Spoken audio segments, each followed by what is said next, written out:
এরকম অনেক ব্যক্তি আছে যাদের বাড়ির লোক হরিনাম শোনা পছন্দ করে না, আছে না? কারো দেখবেন স্ত্রী শুনতে চায়, স্বামী শুনতে চায় না। কারো স্বামী শুনতে চায়, স্ত্রী শুনতে চায় না। ধরুন শুনতেই দেবেন, এই হরিনাম শুনতে যাবে না, কি করবেন? আপনি হরিনাম করবেন, সবার আগে আপনার স্বামী বাধা দিয়ে দিবেন, নালে বাড়ির লোক বাধা দেবে, নালে পাড়ার লোক বাধা দেবে। তাহলে যে বলতে পারবেন না হরিনাম, সে শুনলেও কাজ। বলে কি শুনবো, কিছু বুঝতে পারিনি, আসতে তারও উত্তর আছে আমার কাছে। কি শুনবো, কিছু বুঝতে পারিনি। চৈতন্য চরিতামৃতে কৃষ্ণদাস লিখছে, বুঝে বা না বুঝে কেহ, শুনিতে শুনিতে সেহ, তারই হয় চৈতন্য উদয়। তুমি যদি বুঝতে না পারো, শুনেও যাও। বলে দেখো ভাই, আমি বলতেও পারবো না, শুনতেও পারবো না, তাতেও কাজ হবে, তাতেও উপায় আছে। বলে হ্যাঁ, মত কথা বাচতাং নিত্যং মত কথা শ্রবণে রতং, মত কথা বাচতাং নিত্যং মত কথা শ্রবণে রতং, মত কথা প্রীত মনস্বাং। যারা নিত্য নিত্য আমার কথা বাক্যের দ্বারা বর্ণনা করে, তারা আমার একান্ত প্রিয়, তাদের মৃত্যুর পর গোলক বৈকুণ্ঠ ধাম প্রাপ্তি হয়। অর্জুন বললে সখা, এমন বহু জীব আছে যারা বলতে পারবে না।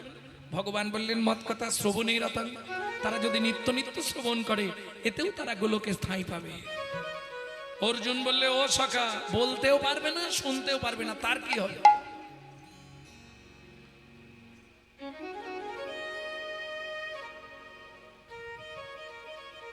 তার উপায় আছে। মত কথা প্রীত মনসা। দাপরের কথাটা, সংস্কৃত শ্লোকটা মহাপ্রভু বাংলায় ভেঙে দিলেন। নাম চিন্তামণি রস। বলতে না পারো, শুনতে না পারো, মনে মনে চিন্তা করলেই কৃষ্ণ তোমার বশ। হরিনাম চিন্তামণি রস, যদি মনে মনে চিন্তা করতে পারো, তাহলে কৃষ্ণ তোমার বশ। কিছুদিন মনে মনে। ললিতা ও বিশাখা, আমাকে তো আর বাড়ি থেকে বেরোতে দিচ্ছে না, কি করব? ওরাই, চিন্তা করিস নি। রাধারানীকে শিক্ষা দিচ্ছে ললিতা, আমরা আছি তো। কিছুদিন মনে মনে, কিছুদিন মনে মনে ঘরের কোণে, শ্যাম প্রীতি রাগ গোপনে। যখন মনে পড়বে তখন কি করব? শ্যামকে যখন পড়বে মনে, ওরাই চাইবে কালো মেঘের প্রাণী। কিন্তু আমার যে চোখে জল এসে যায়, চিন্তা নেই, ঘরে বসে কাঁদবি সদাই, ঘরে বসে কাঁদবি সদা। ও রাধে ভিজে কাট দিয়ে উনানে, কিছুদিন মনে মনে। আস্তে গাইব না, মনে থাকবে তো? একটু দেখবে, গৌরচন্দ্রিকাটা শেষ করে। তাহলে নাম চিন্তামণি রস মহা ঔষধি সনে, অনুমান ভক্তি মধু মিশালো যতনে। এই নাগরী, এবার বলি, দাতা শির মণি গোরা বিশ্বম্ভর রায়। দাতা শিরোমণি গৌরা বিশ্বম্ভর রায়। ও মায়েরা, একটু এদিকে ধ্যান দিন। এই যে তালটি খুব ছোট তাল, কিন্তু কীর্তনের একটি প্রসিদ্ধ তাল, ছোট দটুকি। দাতা শির মণি গোরা বিশ্বম্ভর রায়। দাতা শিরোমণি গৌরা বিশ্বম্ভর রায়। বলো জড় অন্ধ অতুর অবধি সবারে বিলায়। ওগো জড় অন্ধ অতুর অবধি সবার বিলায়। বলি বিলালো বিলালো, বলি বিলালো বিলালো। ওগো গোলকের প্রেম ধান বিলালো বিলালো।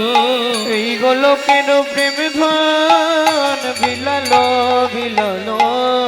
ও গৌর, তুমি তাহলে প্রেম ধন বিতরণ করছো? বলে হ্যাঁ। তাহলে দাও। বলে আমি খুচরো দিই না, পাইকারে পাইকারি পাইকারে পাইকারি পাইকারে। পাইকারি নাম দেব পাইকারে, নাম দেব পাইকারি। নাম দেব পাই। না না, পাইকারি মানে বোঝেন তো?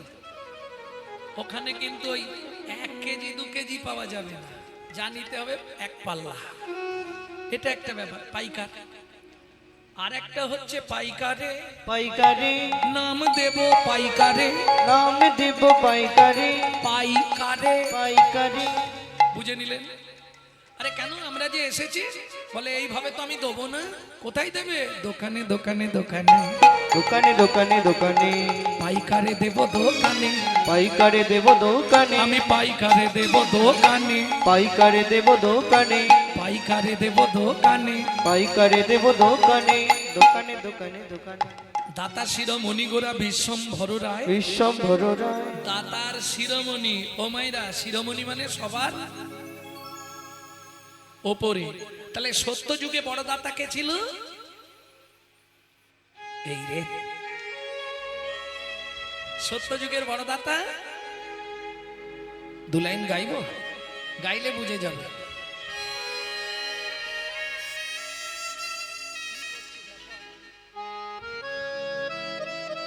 সত্য যুগের বড় দাতা কে ছিল? ধরিয়া বামন তুমি ভুলাইলে বলি তিন পদভূমি চেয়ে দা, ধন্য ধন্য হে ভগবান। ও ধরিয়া বামন তুমি ভুলাইলে বলিব তিনি পদভূমি চেয়ে।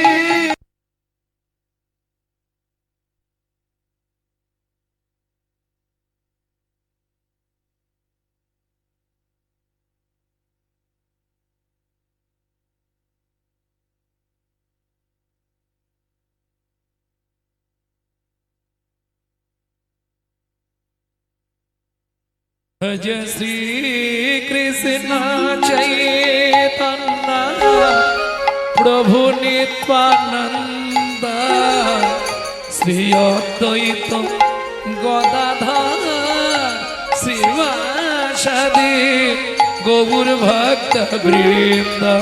ভজ শ্রী কৃষ্ণ চৈতন্য প্রভু নিত্যানন্দ শ্রী অদ্বৈত আর এক ঘর বাকি আছে। শ্রীবাসাদি গৌর ভক্তবৃন্দ। ভজ শ্রী কৃষ্ণ চৈতন্য প্রভু নিত্যানন্দ হরে কৃষ্ণ হরে রাম শ্রী রাধা গোবিন্দ। ভজ শ্রী কৃষ্ণ চৈতন্য প্রভু নিত্যানন্দ শ্রী অদ্বৈত গদাধর শিবাসাদি গৌর ভক্তবৃন্দ। ওইখান থেকেই দৌড় দিয়েছে। বৃষ্টিটা আসার আগে ঘরে ঢুকে যেতে হবে আস্তে। ঠিক মাঝ রাস্তায় এসছে, বিধির বিধানকে করে খণ্ডন। ভিক্ষার ঝুলি কাঁধে, হাতে করতাল, কড়কড় খড়াত করে মাথার ওপর বজ্রাঘাত পড়ে গেল। দাউ দাউ করে জ্বলছে সনাতনের দেহটা, রাস্তার মধ্যে পড়ে গেল। ছটপট ছটপট করতে করতে শেষ নিঃশ্বাস ত্যাগ করলো।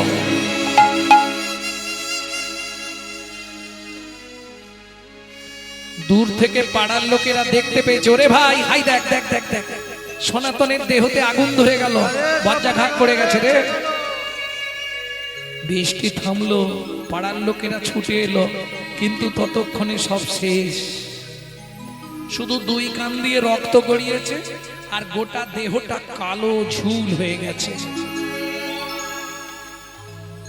চল পদ্মাকে একটা খবর দি। পদ্মা, পদ্মা জ্যাঠামশাই, ও ওর সঙ্গে দেখা করতে এসছেন, ও ভিক্ষায় গেছে, এই বৃষ্টি থেমেছে, এবার চলে আসবে। পদ্মা, উনুনে কি বসিয়েছো? ওই তো বলে গেল তুমি ভাতের জলটা বসাও, আমি ভিক্ষা করে চাল নিয়ে আসছি। ওটা নাবিয়ে দাও মা। কেন মেসমশাই, কিছু হয়েছে? না না, তুমি ওটা নামিয়ে দাও, তারপর বলছি। বলুন না, কিছু জানেন আপনারা? কথা বলছেন না কেন? বলুন না, আমার স্বামীর কিছু হয়েছে? ফিরে আসবে না মনের কোন দিন ঘরে ফিরে আসবে না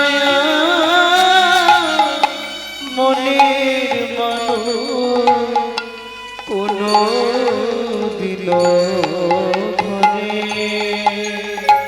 বিধি তারে কেড়ে নিয়েছে, বিধি তারে কেড়ে নিয়েছে, চিরদিনের তরে ফিরে আসবে না মনের মানুষ কোনো দিল ঘরে। ফিরে আসবে না মনের মানুষ কোনো দিন ঘরে। কি বলছেন আমাকে খুলে বলুন না পদ্মা। সনাতন ভিক্ষায় গেছিল, ভিক্ষা করে ফিরে আসছিল, প্রথমধ্যে মাথায় বজ্রাঘাত করে মারা গেছে। ঊর্ধ্বশ্বাসে ছুটলেন পদ্মাবতী, ওই স্বামীর মৃতদেহের উপর আষাঢ় খেয়ে পড়ে গেল। ওগো স্বামী গো,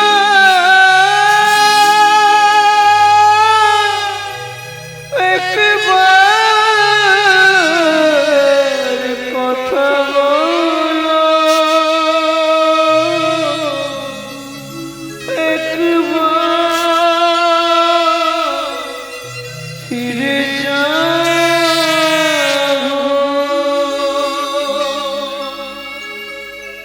জানি না কি এমন অপরাধ আমি করেছি, জানি না এতদিন ধরে তুমি তোমার চরণে তুলসী চন্দন দিয়ে তারে প্রতিভা সাজা দিলে বলি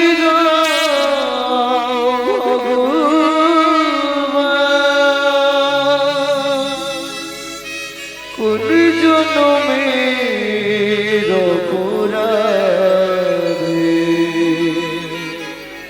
আমি স্বামী হারা হলাম। এই কি তোমার উপহার বলো, এই কি তোমার বিচার।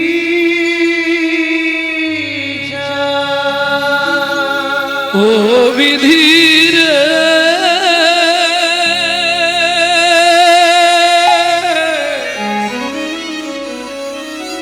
ও বিধির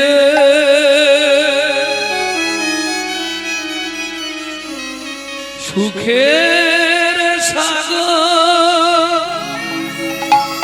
শুকায়ে গেল, দুঃখ রবির তাপে সুখের সাগর শুকায়ে গেল, কঠিন রবিতাপে। কি জানি কি লাগি পতি কেড়ে নিলে, কোন জনমের পাপে কি জানি কি লাগি স্বামীকে নিলে, কোন জনমের পাপে। সুখের সাগর শুকায়ে গেল, প্রখর রবির তাপে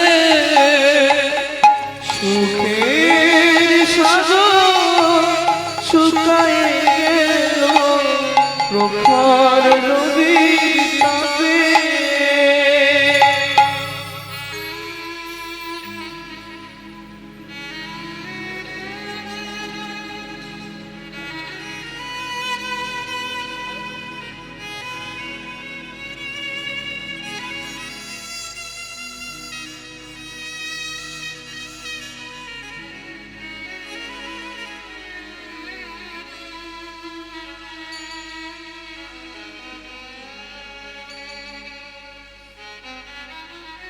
কাঁদলে কি হবে মা? চলো আমরা পাড়ার ছেলেরা মিলে অন্ত্যেষ্টিক্রিয়া শেষ করে দিই। 4 বছরের ছেলে মাধব, ও মা বাবা রাস্তায় শুয়েছে কেন? বাবাকে গিয়ে ঘরে শুতে বলো না। ও মা বাবা রাস্তায় ঘুমাচ্ছে কেন? বাবাকে গিয়ে ঘরের মধ্যে ঘুমাতে বলো না। খোকা, বাবা আর কোনোদিন সাড়া দেবে না। ও মা বাবা চলে গেছে? হ্যাঁ আমিও বাবার সঙ্গে যাব। দূর বোকা ছেলে, বলতে নেই বাবা, চল। 4 বছরের ছেলে বাবার মুখে আগুন দিচ্ছে।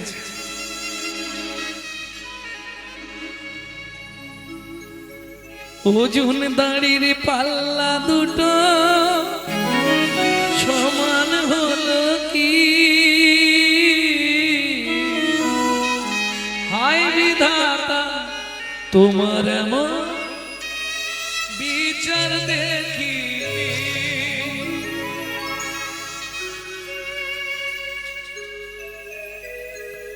অন্ত্যেষ্টিক্রিয়া শেষ করে বাড়ি ফিরে এলেন। বাবা প্রত্যেকদিন ভিক্ষা করতে চলে যেত। পাড়ার লোকেরা সাহায্য দেবে কত দূর পর্যন্ত? ঘাট, সাধ্য, আর তো তারপর কেউ দেবে না। কি করবে?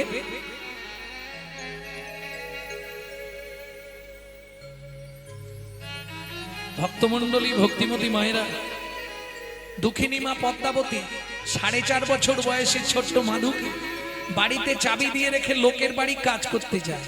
তখনকার দিনের মাইনে ছিল 2টো করে হাতে গড়া আটার রুটি, 1টা করে জল দিয়ে ভিজিয়ে বাচ্চাটাকে খাওয়াতো, 1টা করে নিজে খেত। তাও ভগবানের সহ্য হলো না। কাজের শেষ বাবুর বাড়ির কাজ, আঁচল পেতে দাঁড়ায়, 2টো করে রুটি ছুঁড়ে দেয় আঁচলে। আজকে রুটি 2টো মাটিতে পড়ে গেল। আর ওই যে বলে কারো সর্বনাশ আর কারো ব্যাস, কুকুর রুটি 2টো নিয়ে চলে গেল। কেঁদে উঠলো দুঃখিনী মা পদ্মাবতী। বাড়ি ফিরবো কি করে? বাড়ি ফেরার সঙ্গে সঙ্গে ছেলেটা ছুটে আসবে, মা খাবার এনেছো মা? বলুন তো মায়েরা, মা হয়ে যদি একটা মাত্র ছেলেকে 2টো পেট ভরে খেতে দিতে না পারি, আমার মনে হয় মাতৃত্বের জীবনে এর থেকে বড় দুঃখ, বড় কষ্ট আর কিছু থাকতে পারে না। দুঃখিনী মা পদ্মাবতী চোখের জল ফেলতে ফেলতে বাড়ি ফিরে চাবিটা খোলার সঙ্গে সঙ্গে মাধু ছুটে এসছে, মা খাবার এনেছো মা? এ কি মা, তোমার চোখে জল কেন মা? কেউ কিছু বলেছে? ও মা, কেউ কি তোমায় মেরেছে? বলো না মা, তুমি কাঁদছো কেন? ও মা, আজকে তোমার আঁচলে খাবার বাঁধা নেই মা, খুব খিদে পেয়েছে জানো মা, কিছু একটু খেতে দাও না মা, খুব খিদে পেয়েছে, কিছু একটু খেতে দাও না মা। বলুন তো মায়েরা, এই সময় মায়ের বুকের ভেতরটা কি হয়? মাধু, দুঃখ করিস না বাবা, আমি এক্ষুনি পাড়া থেকে তোর জন্য খাবার এনে দিচ্ছি। যার বাড়ির সামনে যায় সেই দরজা বন্ধ করে দেয়। কি করবে মা? ভাত না দাও, ভাতের একটু ফ্যান আমাকে দাও, ওটা নুন দিয়ে গুলে খাওয়ালেও ছেলেটা বাঁচবে। সারা পাড়ার লোক কেউ যখন কিছু দিল না, দুঃখিনী মা পদ্মাবতী বাড়ি ফিরে আসছে, চোখের জল ফেলতে ফেলতে মনে মনে চিন্তা করলো, ছলে বলে কলে কৌশলে রাতে মাধুকে ঘুম পাড়িয়ে দিয়ে আমি নদীর জলে আত্মহত্যা করে মরব। কি হবে মাতৃত্বের অহংকার নিয়ে বেঁচে থেকে? সকাল হলেই ছেলেটা আবার বলবে, মা 2টো খেতে দাও না মা।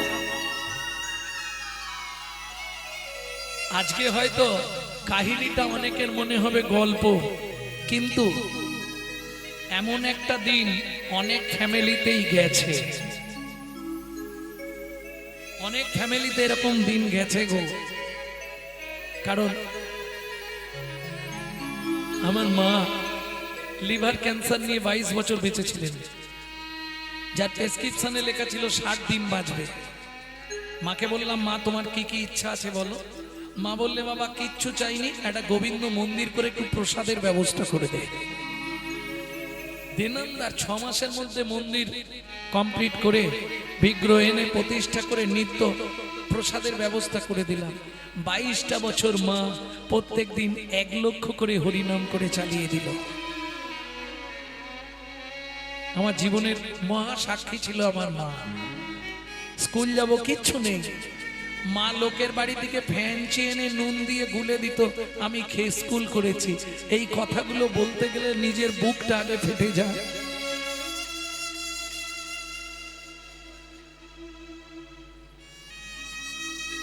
আজকে হয়তো সাধুগুরু বৈষ্ণবের কৃপায়, আমার গুরুদেবের অত্যন্ত করুণায় একটা জায়গায় পৌঁছে গেছি।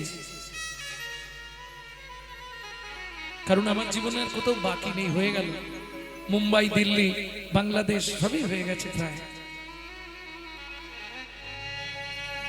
ভক্তমন্ডলী, ভক্তিমতী মায়েরা, দক্ষিণী মা পদ্মাবতী যখন কোথাও খাবার পেল না কি করবে, ফিরে আসার সঙ্গে সঙ্গে মাধু ছুটে এসছে, মা কেউ খাবার দেয়নি, মা কেউ দেয়নি, শুধু খাই আর খাই, মরতে পারিস না। আয় বাবা আমার কোলে আয়। ও মাধু, রাতটুকু জল খেয়ে চালিয়ে দে, সকালবেলা অনেক খাবার পাবি। কেন?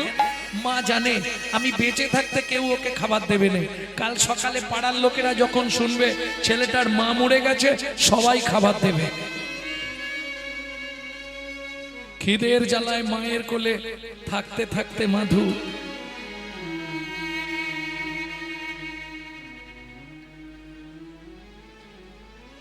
মায়ের শাড়ির আঁচলটা ওই দাঁত দিয়ে চেপে ধরে ঘুমিয়ে গেছে।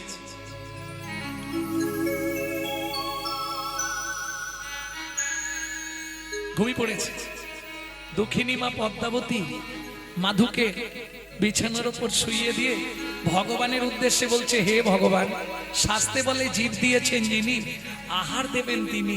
ঠাকুর গো, প্রাণের মাধুকে আমি তোমার চরণে দিয়ে যাচ্ছি ঠাকুর, তুমি ওকে দেখো, তুমি ছাড়াও এই পৃথিবীতে আর কেউ নেই। মাধু, আবার যদি তোর মনুষ্যকুলে জন্ম হয়, ভগবানকে বলবি মাধু যেন আমার মতো এমন দুঃখিনী অভাগী মায়ের গর্ভে তোর জন্ম না দেয় বাবা। এই বলে দক্ষিণী মা পদ্মাবতী যেই না চলে যেতে যাবে, কি হলো, আঁচলের টানে মাধু জাগিয়া উঠিল। আঁচলের টানে মাধু, ও গো মা গো,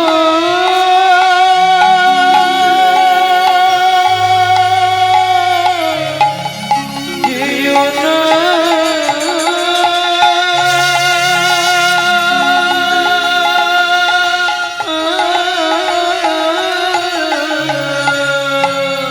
আঁচলের টানে মাধু জাগিয়া উঠিল, আঁচলের টানে মাধু জাগিয়া উঠিল। মা আমায় ফেলে যেও না মা, কাঁদিতে লাগিল। আমায় ফেলে যেও না, কাঁদিতে লাগিল। মাগো আমি কি তোমার এতই বোঝা, মাগো আমি কি তোমার এতই বোঝা, আমি আর খাবার চাইব না মা, আমি কি তোমার এতই বোঝা, আমি আর খাবার চাইব না, তুমি আমায় ফেলে যেও না। হরি হরি হরি চাইব না, আমায় ফেলে যেও না, আমি আর খাবার চাইব না। মাগো আমি কি তোমার এতই বোঝা। ও মামা, খিদের জ্বালা সহ্য করতে না পারলে মরে যাব সেও ভালো, তবু তোমাকে কোনোদিন খাবার চাইবো না মা। তুমি শুধু কথা দাও, ছোটবেলায় বাবা মরে গেছে, তুমিও যদি চলে যাও, বলো না মা আমি কার কাছে থাকবো। আর কোনো মা যেতে পারবে? ছুটে গিয়ে পদ্মাবতী মাধুকে বুকের মধ্যে জড়িয়ে ধরলো। 4.5-5 বছরের ছেলে মায়ের চোখের জলটা মুছিয়ে দিয়ে বলছে, মা তুমি কেঁদো না, তুমি কেঁদো না মা, কাল থেকে আমি সংসার চালাবো। ভাবুন, 4.5-5 বছরের ছেলে সংসার চালাবে বলছে, কি করে? পরের দিন সকালবেলা স্নান করে, ও মায়েরা, একে বলে পরিবেশ। ছোটবেলা থেকে আপনি যেমন তৈরি করবেন তেমন সন্তান জন্মাবে। স্নান করলেই আগে কোথায় যাচ্ছে মাধু? তুলসী তলায়। কেন? পৃথিবীতে ভক্তি পাবার একটাই রাস্তা হচ্ছে তুলসী গাছে জল দিতে হবে। আর এটা আপনারা জানেন তো, তুলসীকে জল দেওয়া মানে ঘুষ দেওয়া। তুলসী তুলসী নারায়ণ, তুমি তুলসী বৃন্দাবন, তোমার শিরে দিলাম জল, অন্তিমকালে দিও স্থল। এইবার অন্তিমকালে স্থল পাবেন কোথায়? গোলকে। অধিপতি দেবী হলেন তুলসী। কিন্তু মুশকিলটা কি জানেন? ওখানে 4 জন সাক্ষী দিতে হবে, নালে আপনাকে ঢুকতে দেবে না।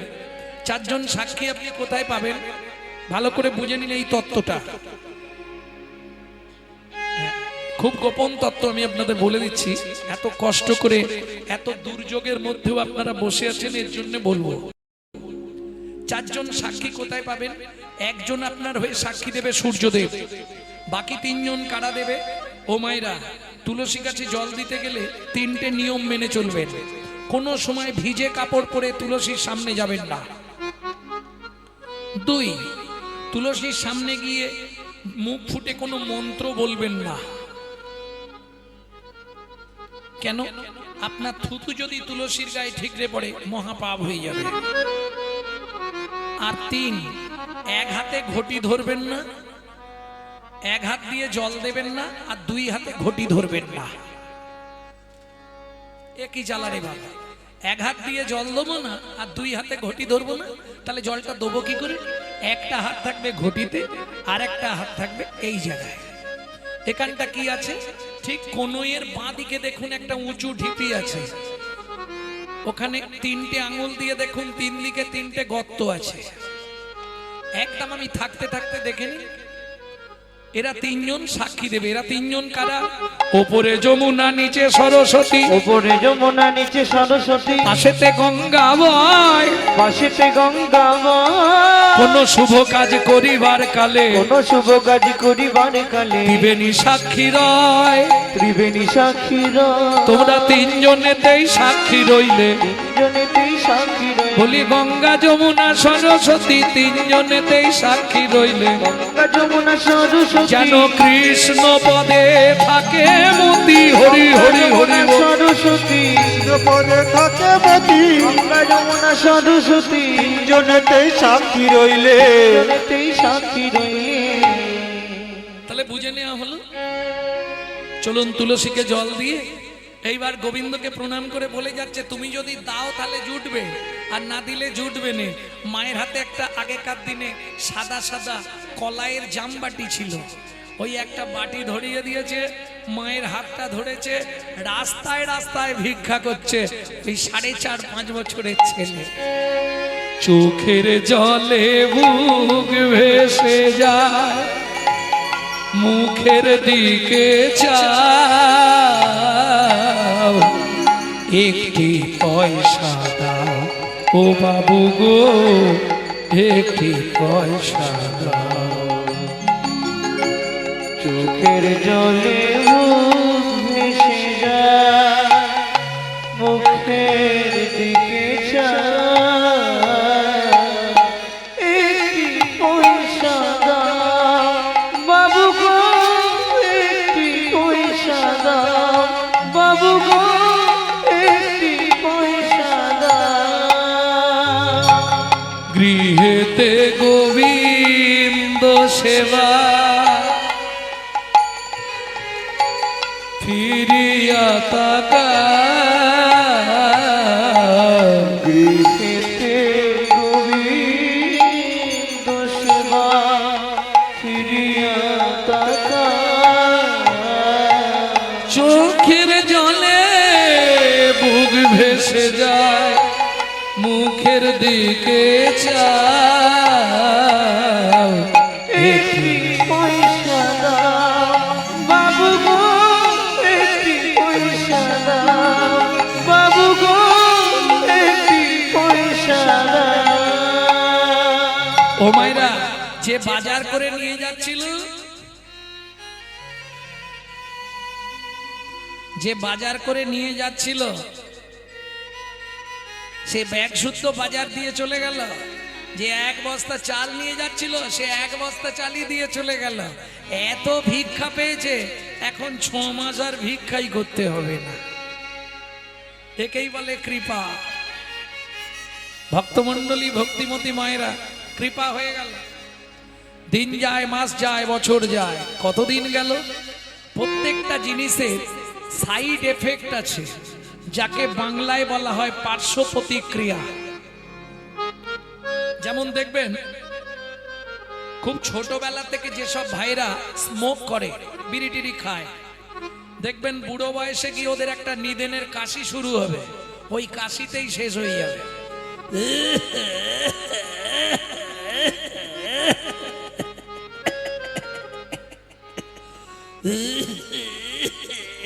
ও যা ধরবে আর ছাড়বে না। সাইড এফেক্ট, পার্শ্ব প্রতিক্রিয়া। 365 দিন যে ব্যক্তি আমিষ আহার করে, মাছ মাংস খায়, তার চলাফেরা কথাবার্তা হবে আসুরিক মনোভাব, অসুরের মতো। 365 দিন যে ব্যক্তি গোবিন্দের প্রসাদ পায়, তার চলাফেরা কথাবার্তা হবে দেবত্ব ভাব, দেবতার মতো। তাহলে এতক্ষণ জল হচ্ছিল, ভালোই ছিল, জলটা থেমে গিয়েই ভুল হয়ে গেল কি? আচ্ছা, তোমরা আমাকে একটা কথা বলে যাও, এখান থেকে তাড়াতাড়ি গেলে সেখানে তাড়াতাড়ি যেতে পারবে তো? এখান থেকে দেরি করে যাও, সেখানে ঝট করে চলে যাবে। আর এখান থেকে যদি তাড়াতাড়ি যাও, সেখানে যাওয়ার আগে ভুগ দেওয়া।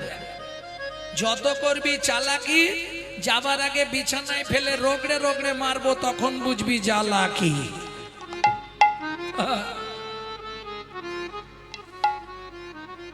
ভক্তমন্ডলী, ভক্তিমতী মায়েরা, কতদিন গেল এইভাবে নিত্য মা ছেলে প্রসাদ পায়। প্রসাদের গুণমহিমা দেখুন। দেখিতে দেখিতে মাধু 12 বৎসর হইল, দেখিতে দেখিতে মধুর 12 বৎসর হইল। একাকী বিরলে বসি চিন্তা যে করিল, একাকী বিরলে বসি চিন্তা যে করিল। মা, ও মা, সত্যি কথা বলো তো মা, কি এ পৃথিবীতে আমার আপনজন কে? মাধু, পৃথিবীতে একজন আপনজন আছে, ঈশ্বর পরম কৃষ্ণ, ঈশ্বর পরম কৃষ্ণ, সচিদানন্দ বিগ্রহ, সচিদানন্দ বিগ্রহ, অনাদির আদি গোবিন্দম, অনাদি আদি গোবিন্দ, সর্বকারণে কারণ, সর্বকারণে কারণ। সে কে মা? নীলাচলে নীল মাধব, জয় জগন্নাথ। কিরে মাধু, আমাকে প্রণাম করলি কেন? ভূমে গরিয়সী মাতা, স্বর্গাদ উচ্চতর পিতা, জননী জন্মভূমিশ্চ স্বর্গাদপি গরিয়সী। আমি আসছি মা। কোথায় যাবি? ওই যে তুমি বললে আমার একমাত্র আপনজন জগন্নাথ। মায়ের চরণে প্রণাম করে 12 বছর বয়স মাধু চলল জগন্নাথে। ভক্তমন্ডলী, ভক্তিমতী মায়েরা, এবার যে গানটি আপনাদের শোনাবো, এটা আমার দাদুর লেখা। শশীভূষণ চক্রবর্তী গাইতেন, তারপরে গাইতেন দাদুর বাবা মাধব চক্রবর্তী, তারপরে গাইতেন দাদু যতীন্দ্রনাথ চক্রবর্তী, তারপরে গাইতেন বাবা কালীপদ চক্রবর্তী, এখন গাইছি আমি গৌরাঙ্গ সুন্দর চক্রবর্তী। সবাই আশীর্বাদের হাত মাথায় রাখবেন। আমার পরবর্তী জেনারেশন তৈরি হচ্ছে, আমারই পিছনে একমাত্র সম্পদ গৌরব কৃষ্ণ চক্রবর্তী। এটাই গৌর হরি বল। সেই গানটি আপনাদের শোনাবো। আরে কত দূর বলো হে ঠাকুর, তোমার মধুর শান্তি ধাম। আর কত দূর বলো হে ঠাকুর, তোমার মধুর শান্তি এ দুর্গম পথে চলিতে চলিতে, দুর্গম পথে চলিতে চলিতে, অবসান মন দেহ প্রাণ,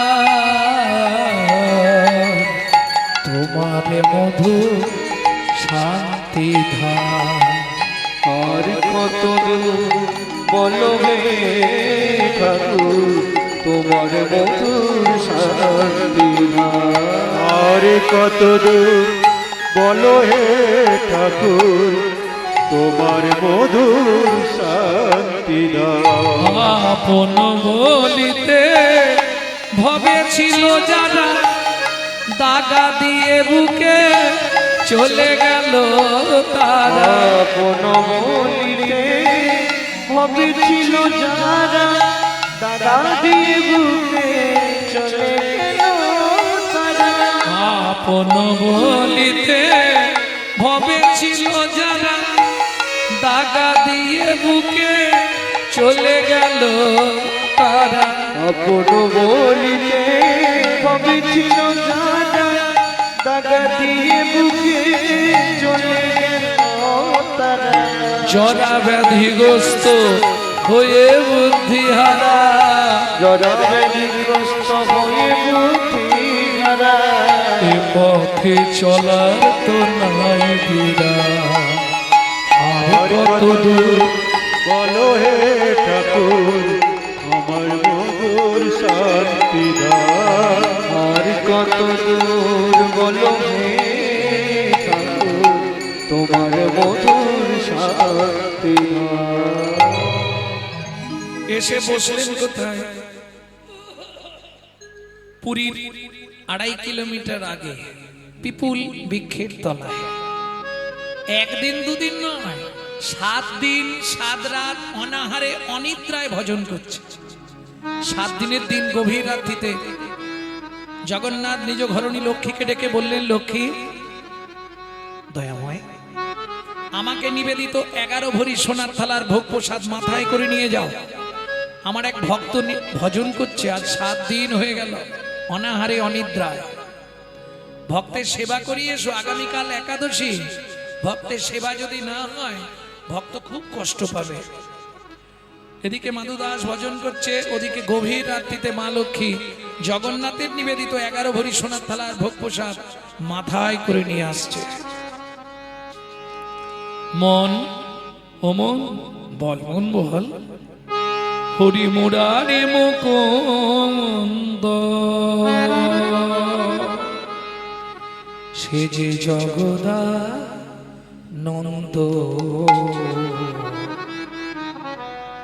কৃষ্ণ নামের বর্ণে বর্ণে বর্ণে সুধা সুধা ঝরে ঝরে গো ও ও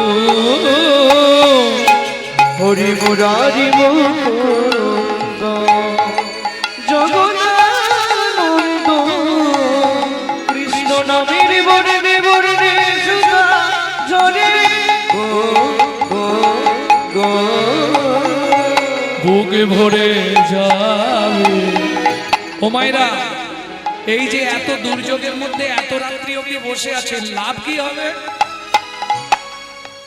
বুক ভরে যাবে, অভাব মেটাবে, ত্রিতাপে জ্বালা আর রবে না রে। ভরে যাবে, অভাব মেটাবে, ত্রিতাপ জ্বালা আর রবে না রে।